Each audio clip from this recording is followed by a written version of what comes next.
தாழம்பூ குங்குமமிட்ட மலர்ச்சியான முகம், புன்னகை தவழ, நீலப் பட்டுப்புடவையின் ஒளியில் வெள்ளிக் கம்பிகள் மின்னுவதுபோல், தலையில் இடையிடையே வெள்ளை முடி, கையில் ஒலிவாங்கி, தம்புரா சுருதிகொண்ட ராகமாலிகாவில் குறையொன்றும் இல்லை மறைமூர்த்தி கண்ணா, குறையொன்றும் இல்லை கோவிந்தா என்று இசைத்து வந்து நம்முன் எம்.எஸ். சுப்புலட்சுமியாகவே தோன்றிய மாணவிக்கு நன்றி.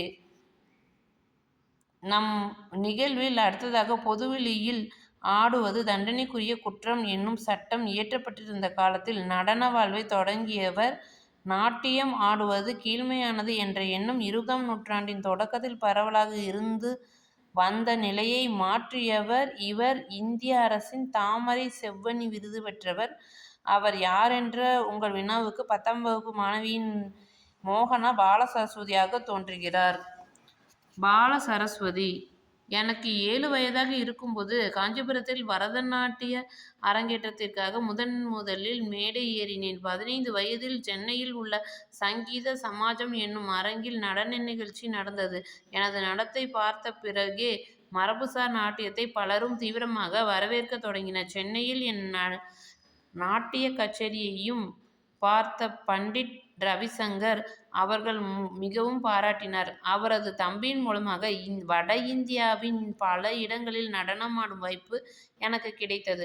கல்கத்தாவிலும், காசியில் நடந்த அனைத்திந்திய இசை மாநாட்டிலும், சென்னையில் நடந்த இந்திய தேசிய காங்கிரஸ் கண்காட்சியிலும் நம் நாட்டுப்பண்ணாகிய ஜனகண மன பாடலுக்கு மெய்ப்பாடுகளோடு ஆடினேன். நாட்டுப்பண்ணுக்கு நடனமாடியது அதுவே முதலும் இறுதியுமாகும்.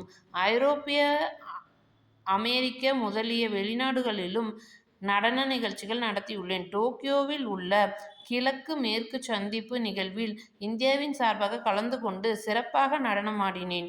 இந்நிகழ்வு பரதநாட்டியத்திற்கு உலகளாவிய புகழை பெற்றுத்தந்தது. பரதநாட்டிய கலையை முறையாக அணுகினால் ஆன்மீக பட்டறிவை நடனத்தால் வழங்க முடியும். இதை நானும் உணர்ந்து உலகத்திற்கும் உணர்த்தியுள்ளேன்.